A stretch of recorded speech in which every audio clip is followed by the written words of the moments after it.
Hi, welcome to Rock and Metal Invasion. My name is Steve. Today's show is released in 1992 and on vinyl part 4.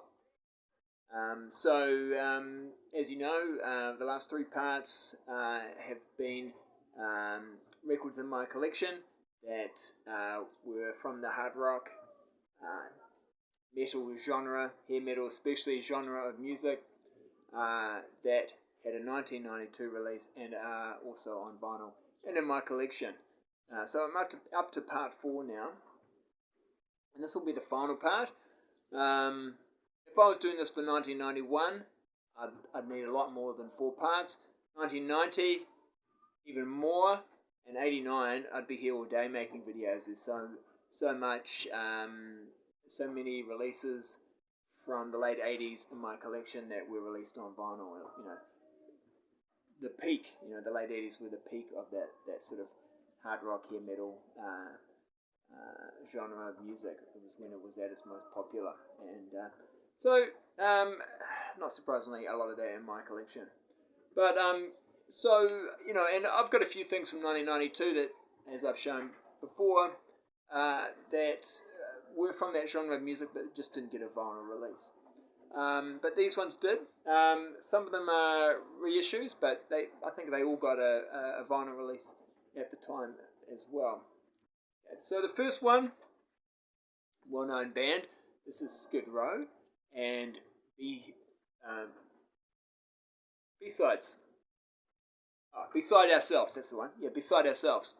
So these are, it's basically they put together some of the songs that were B-sides from the singles that they released for Slave to the Grind, which was their second album, and an album that was released in 1991 and went to number 1 on the US charts. Was very successful. Well, initially it was anyway, but so they then put this out in 1992, and it was released on vinyl, but it's pretty hard. It was pretty hard to get back in the day on vinyl.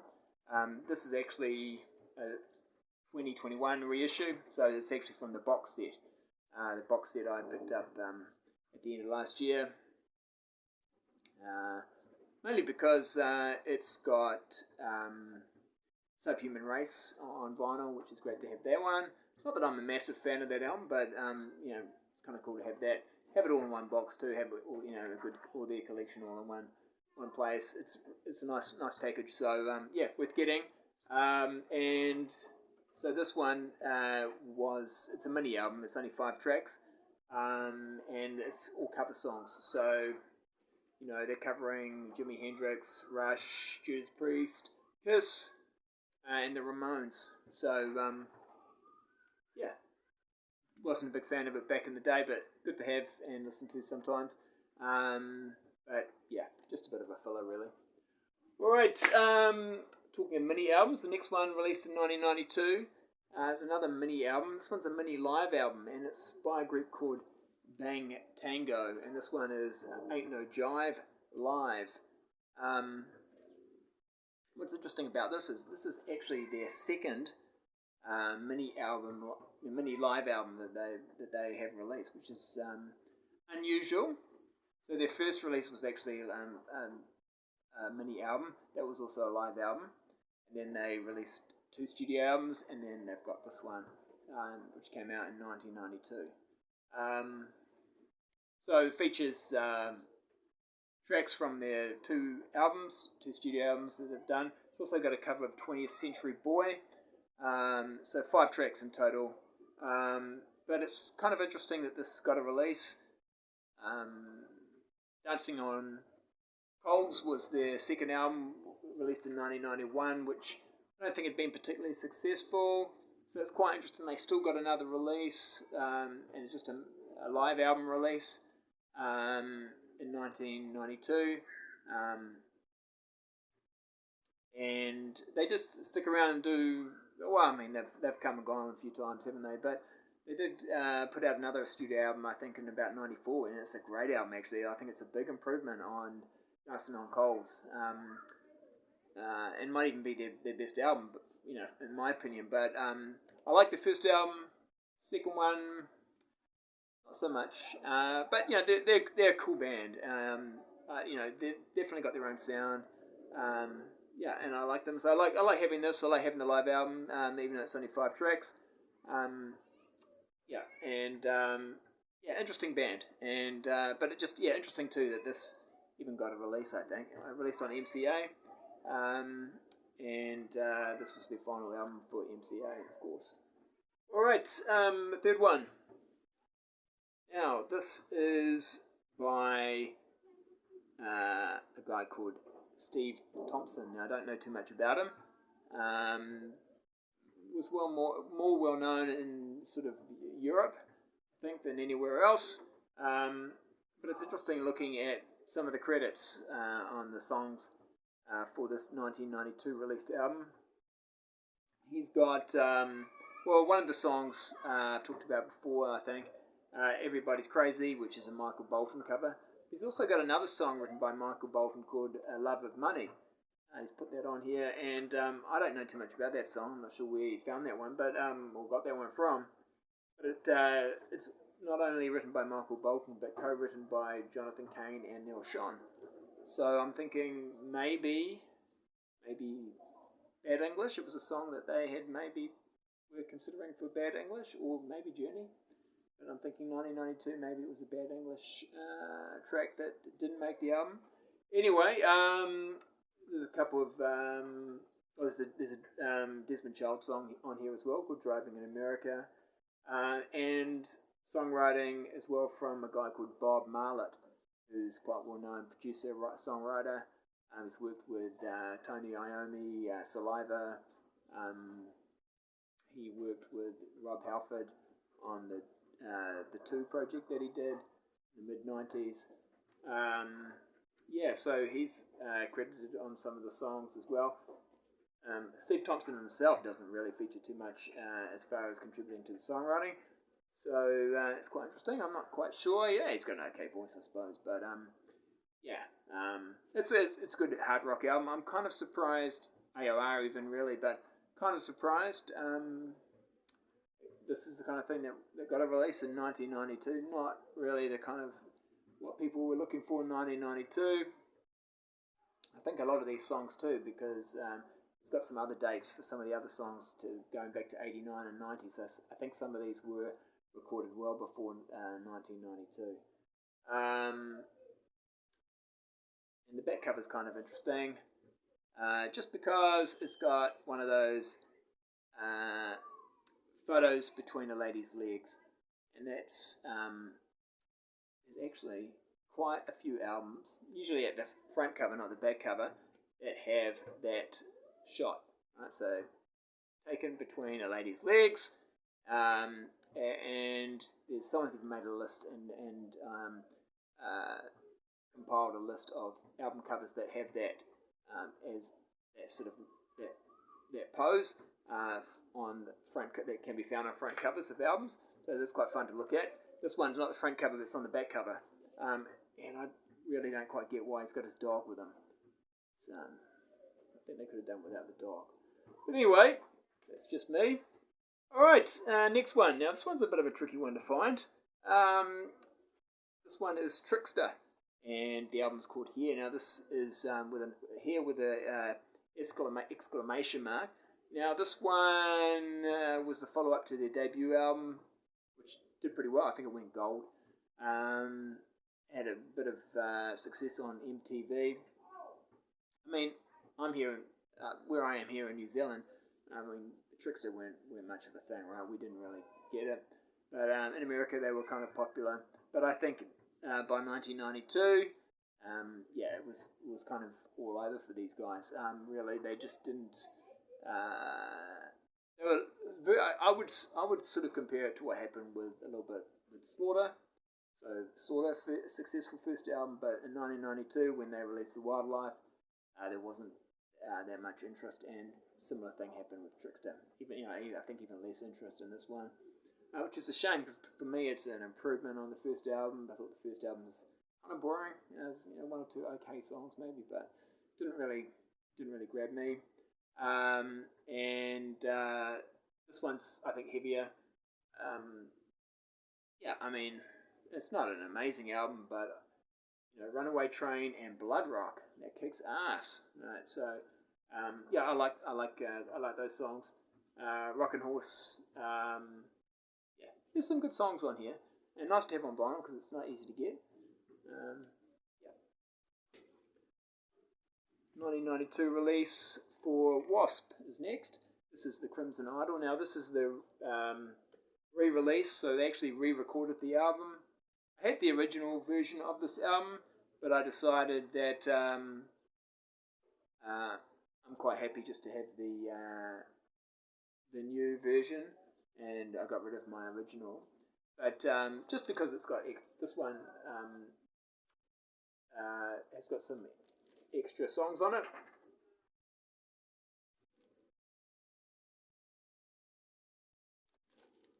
Yeah, it's got some extra songs on it. Actually, I don't know if this is the one. No, this is not the one that's got extra songs on it. So maybe I'm totally wrong. This is not the one that's got extra songs. But this is the reissue from on Madfish from 2012. So I've also got the re-released one, which is re-recorded and has some extra songs on it as well. So actually, this is the original version, but it's a reissue from 2012. Yeah. Okay. This is on coloured vinyl. But yeah, 1992. This came out and actually didn't do that well. This album's I think gaining popularity over time. I think yeah, and it was a bit of a change of sound that Blackie had started with the Headless Children. He was definitely moving towards this sound, but then he just I think it fully realised it with this album, a concept album, and yeah, it's hard to say it's my favourite Wasp album because I'm such a massive fan of Wasp, and some of their other albums which are different but are also really good. It's kind of hard to compare them. So yeah, but I must say from start to finish, it's such a solid album, really good. Right, next one, Damn Yankees. This is a 1992 release, the follow-up to their debut. Now this one's actually a Korean press. Yeah. So Korea press, good place to go when you for those albums that are really hard to find or really expensive. It's still expensive, but and I've had this for quite a while now. But when I did pick it up, it didn't cost ridiculous amounts of money. But yeah. Good album. I mean, really solid. I mean, I think it did okay. And for 1992, they probably did pretty well, and they did produce a good album. Wasn't probably quite as successful as their first, but I think it's another quality album, a good follow up to their debut. But yeah, so far this is their most recent album, so they haven't released another one since then, which is a shame. They did try and put together a third album in the late 90s. They put some songs together, but they decided it just wasn't working. So yeah, there's sort of an unreleased third album out there, I think. And some of the songs have then appeared, I think, on Ted Nugent's solo albums. But yeah, it's a bit of a shame. But yeah, good album. Yeah, I like it. Probably not quite as much as the first one, but yeah, it's a good album. All right, next one, War Babies, and I'm going to say this is a 1992 release because it says 1992 at the back. I have seen this dated as 1991 in some places, but maybe that's when the recording was done. But yeah, Brad Sinzel is the vocalist. Used to be in TKO and Suicide Squad. Yeah, great songs. He's got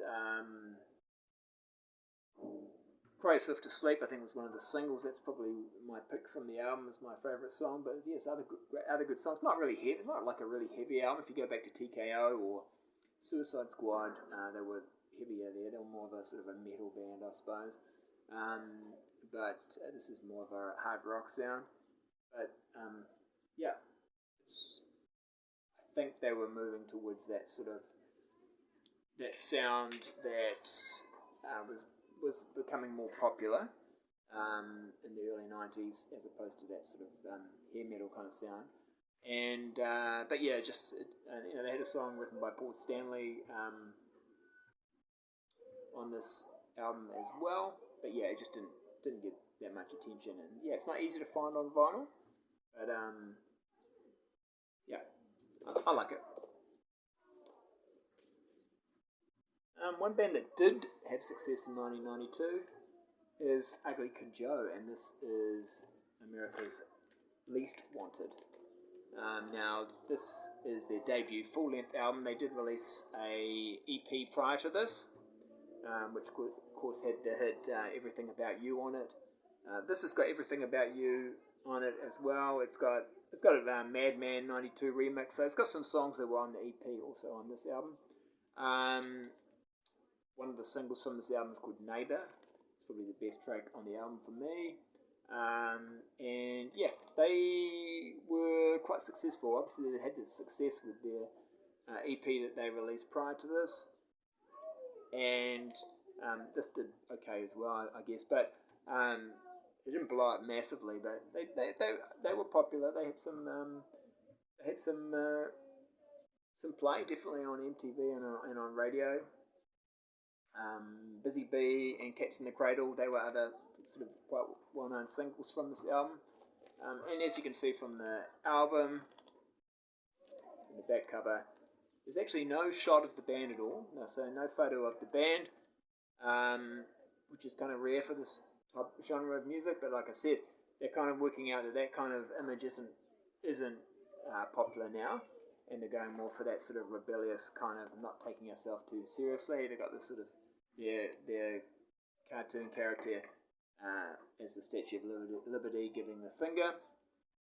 He's also chained up and stuff at the back.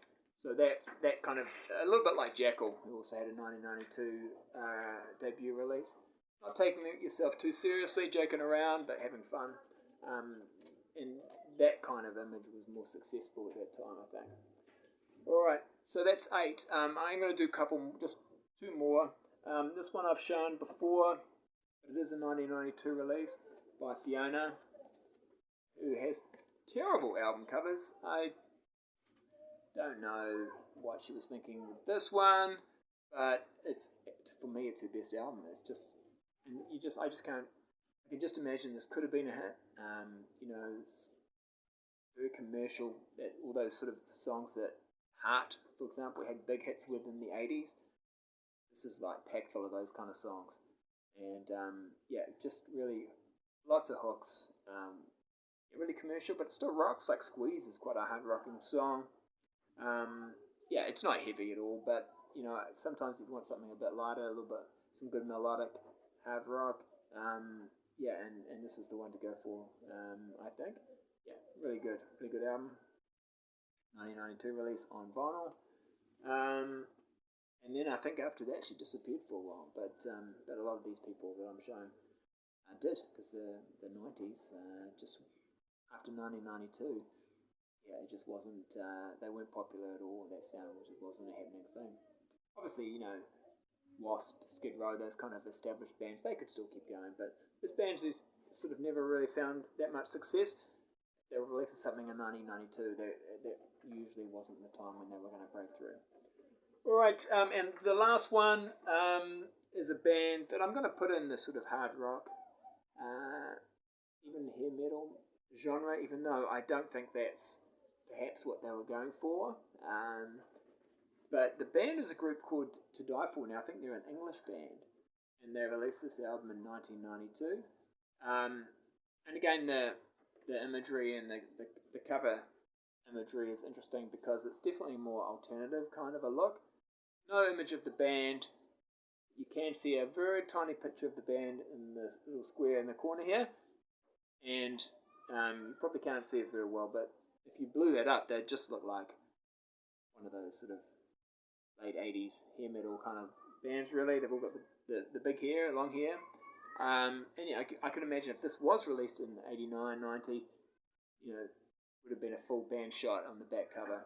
But now it's just these little interesting little images, and they're just in the corner because this is the alternative kind of art is, I think, more is kind of the more cool thing to display at this time. And this album itself, I liked You Got What It Takes. That was a single.